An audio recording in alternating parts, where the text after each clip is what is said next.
can you remind people that was your scoop? James Gunn, you were one of the few that said James Gunn is going to take over. Yeah, and I dropped another Twitter scoop today, which I try to stay away from scoops, but I dropped one today. Hold on, breaking scoop. Hold on, let me get to your Twitter. I have to go and find that. I got to see what this is. Oh, you saw The Fabelmans? That's on your Twitter. Oh yeah. It was a good movie too. You should see that. This is a DC. Oh, is it the one about the Penguin show? Yeah. Oh, I think I retweeted this. Yes. Yeah. Wait, so was that you like making fun of scoopers, or was that you being serious? No, I'm being serious, but I don't normally do the scoop stuff. Oh, like that. Okay. But I received a phone call, and I have to be careful how I word this. But this person starts working on the Penguin in January.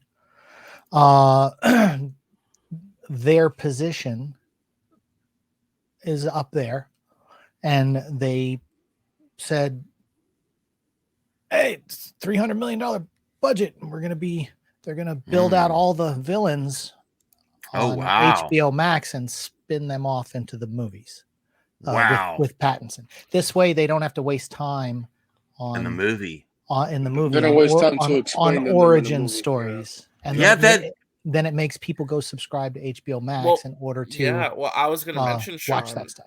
I was going to mention, we did hear, I think it was in the Hollywood Reporter, I could be wrong, but I could have sworn they mentioned that they were looking at, what was it, Clayface, Scarecrow. Who else? Scarecrow and someone else. Pig, Professor Pig.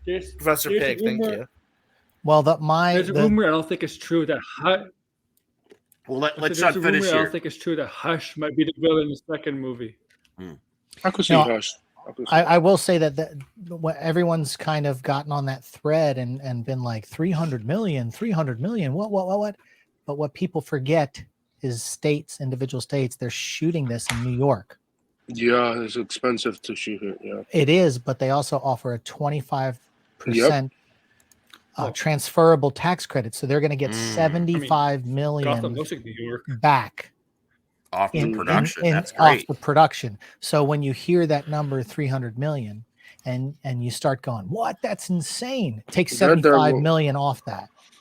And then that's your budget. Now that you're explaining it more, I retweeted this, but I didn't really examine it. And yeah, that is next level. Yeah. So what is 75 million off of so you're talking what 225. And then that's for 8 episodes. And when you look at six episodes for Moon Knight, as an example, that was 165. Miss Marvel 6 episodes, 150. So you add 2 more episodes onto that.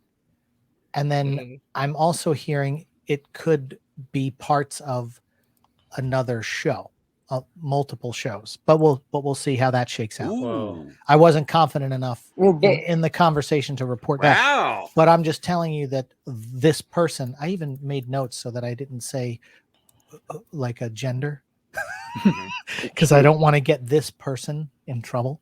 But yeah, $300 million budget for the show. Well, 75 million back in. Can I ask a question real quick? I'm not sure if you know this, but is Zaslav okay with this level of budget for the show, or is it something that was approved before?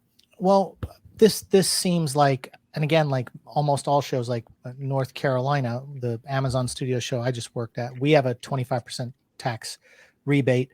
The state of Georgia, where they do a lot of Marvel movies, has a 30% tax rebate, and then if you put the Georgia peach at the end of the credits, then you get another 5%. So it's 35% back in a transferable tax credit, that's the reason why you see in Marvel shows a lot.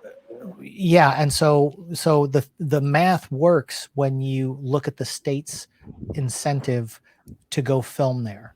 So, and some people, some people had argued that the last James Bond movie went to so many different countries. They go to the Bahamas, they go to here, they go there, that they had so much in tax credits that they offset the entire budget of the film.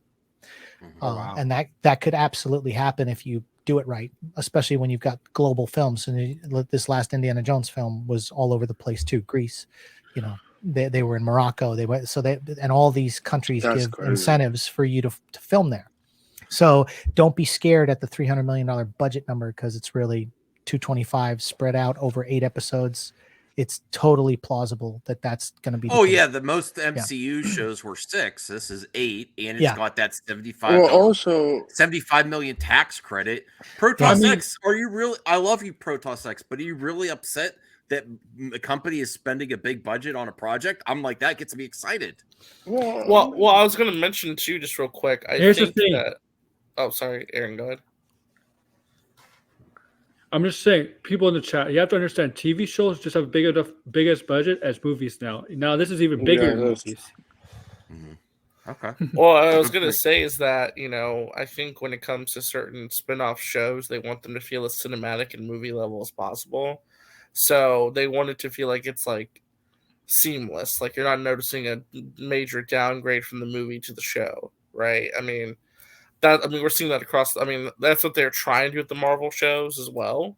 Although some of them feel more like TV shows than others, of course. Some of them don't feel like movies in terms of production value, but it just comes down to execution as well. So, and also like Daredevil and Penguin show is going to shoot at the same time in New York City, which is that's fine.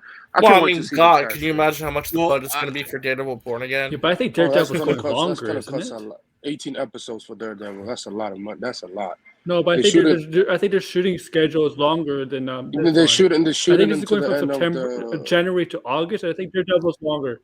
What's everyone's thoughts on Zaslav now that